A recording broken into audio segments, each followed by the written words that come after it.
Aujourd'hui, je vous propose de lire un passage biblique à l'envers. Je sais que ça peut paraître curieux, mais il se trouve dans la première épître de Jean, au chapitre 4, et on va commencer par le verset 18.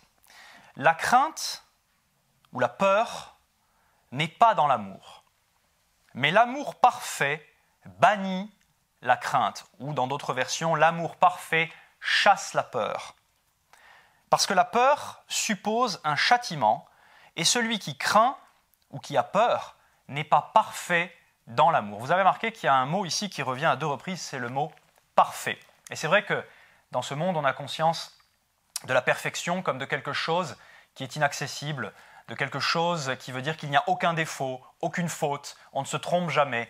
Ça n'est pas ce que veut dire le mot « parfait » ici. Le mot « parfait » ici en grec signifie qui est parvenu à son plein aboutissement, totalement mature, qui est arrivé à son stade ultime de développement, qui prend tout l'espace qui est le sien.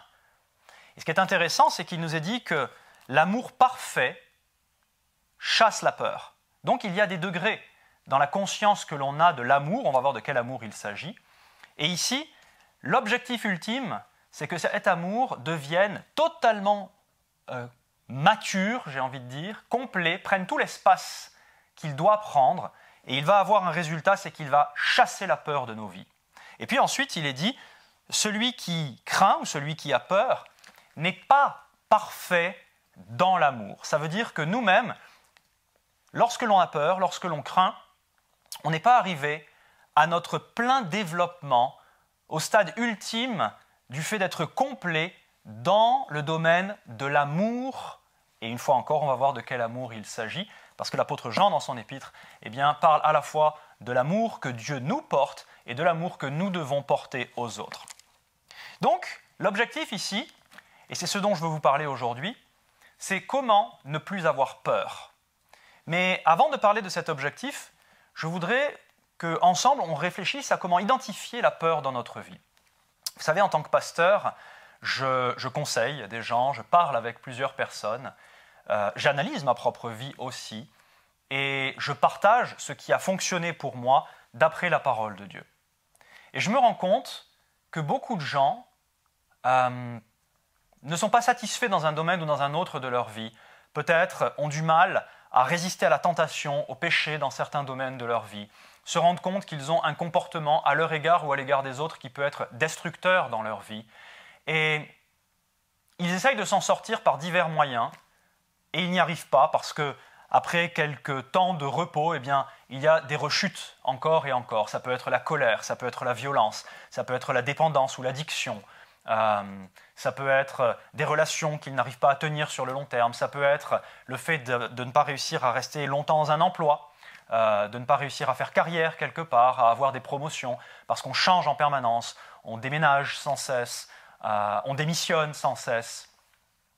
Bref, tous ces domaines-là où à un moment donné, les gens parfois viennent voir un pasteur et disent « mais j'ai besoin d'aide, j'ai besoin de conseils parce que je ne comprends pas pourquoi. Je prie, je n'ai pas vraiment de réponse à ce sujet et donc j'ai besoin d'un peu de sagesse là. » Et lorsqu'on discute, je dis « mais est-ce que tu te rends compte d'un élément qui serait un élément déclencheur, récurrent, qui fait que tu vas replonger dans tel ou tel travers, j'ai envie de dire. » Et souvent, quand on prend le temps d'y réfléchir comme cela, l'élément déclencheur, on dit oui, c'est lorsque souvent je suis dans une situation de stress, de tension, d'anxiété, bref, de peur.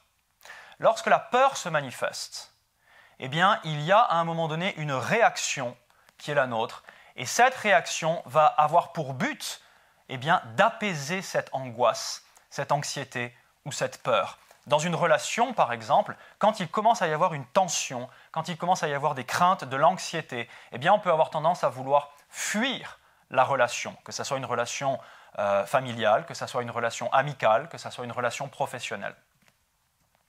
Dans d'autres cas, il va y avoir peut-être la tendance à se donner à un péché quelconque qui va provoquer ensuite une dépendance, et c'est un cercle vicieux, parce que dans le court laps de temps où on se donne à ce péché, quel qu'il soit, il va y avoir une forme d'apaisement, une forme de soulagement.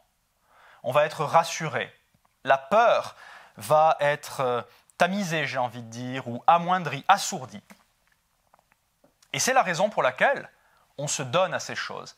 Parce qu'il y a cette peur qui nous tiraille et dont on veut fuir quelque part. On veut la faire taire.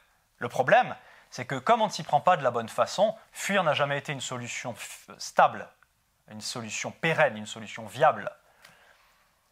La solution, ici, l'apôtre Jean nous dit, c'est d'être parfait dans l'amour. Et c'est que l'amour devienne parfait en nous, c'est-à-dire lui permettre de prendre tout l'espace, d'accomplir ce qu'il a à accomplir. Alors ensuite, je discute avec les gens et je dis, déjà, on a identifié quelque chose là. On a identifié que c'est lorsque la peur se manifeste qu'il y a cette tendance à s'adonner à ces choses-là. Mais la peur de quoi? Après tout, ça nécessite une introspection. Alors, les réponses sont variées.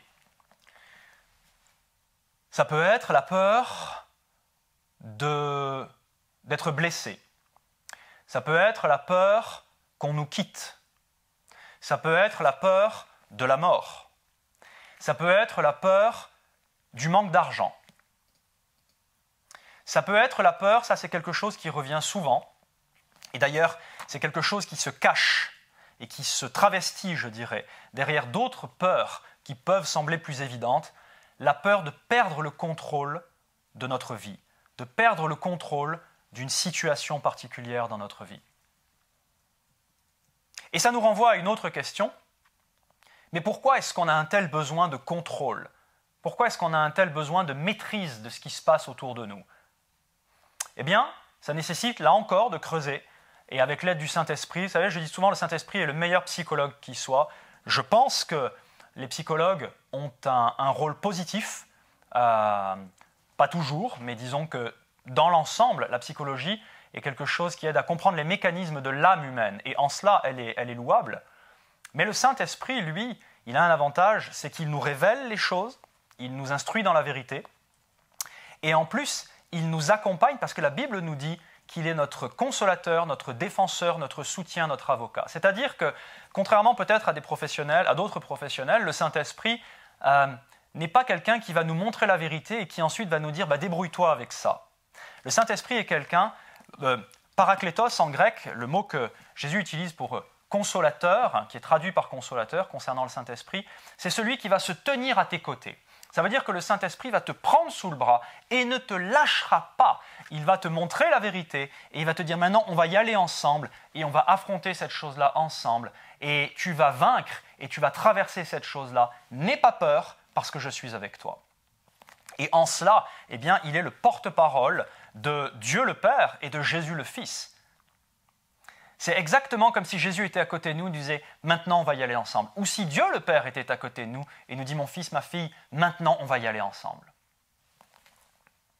Et quand le Saint-Esprit nous travaille comme cela, eh bien, on peut remonter encore plus loin et il peut nous révéler que cette peur de perdre le contrôle, elle peut s'expliquer par le fait qu'à certains moments de notre vie, souvent dans notre enfance, eh bien, on a perdu à un moment donné le contrôle. À vrai dire, on n'avait pas le contrôle d'une situation et cette situation a dérapé et a généré des abus dans notre vie. Alors il y a toutes sortes d'abus, ça peut être des abus physiques, des abus verbaux, des abus sexuels, ça peut être de la violence, ça peut être de l'abandon.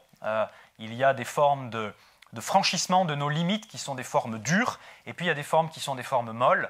Ça peut être de la négligence, ça peut être toutes sortes de choses. Et on n'a pas eu le contrôle et on en a profondément souffert. Et comme ça s'ancre en nous, dans notre jeune âge, eh bien ensuite on se promet que ça n'arrivera plus parce qu'on ne veut pas revivre ces mêmes souffrances. Et donc on veut maîtriser son environnement pour être au contrôle des choses, aux commandes des choses.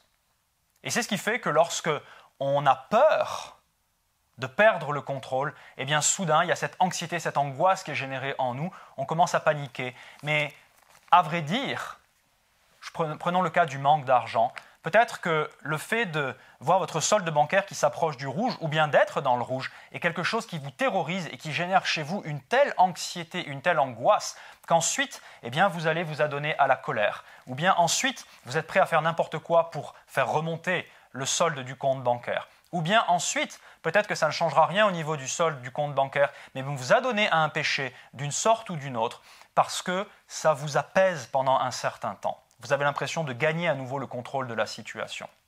Et vous dites, ok, je comprends que c'est le manque d'argent qui me fait peur. Non, à vrai dire, c'est remonter plus loin. Et est-ce que ce manque d'argent dans le passé, peut-être chez vos parents, peut-être chez un proche, eh bien, a généré une souffrance particulière?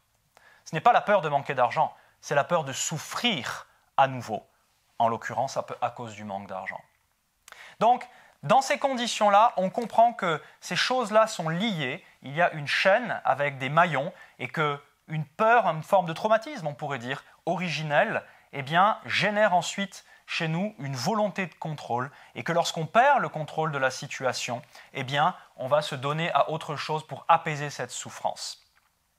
Voilà très rapidement, en 10 petites minutes à peine, un schéma que je vois régulièrement chez les gens, que j'ai vu dans ma propre vie. Et grâce à Dieu, eh bien, j'ai découvert une solution qu'on va étudier dans d'autres vidéos, qui est comment amener cet amour à la perfection de manière à ce que la peur soit chassée de nos vies. Je vous dis à très bientôt.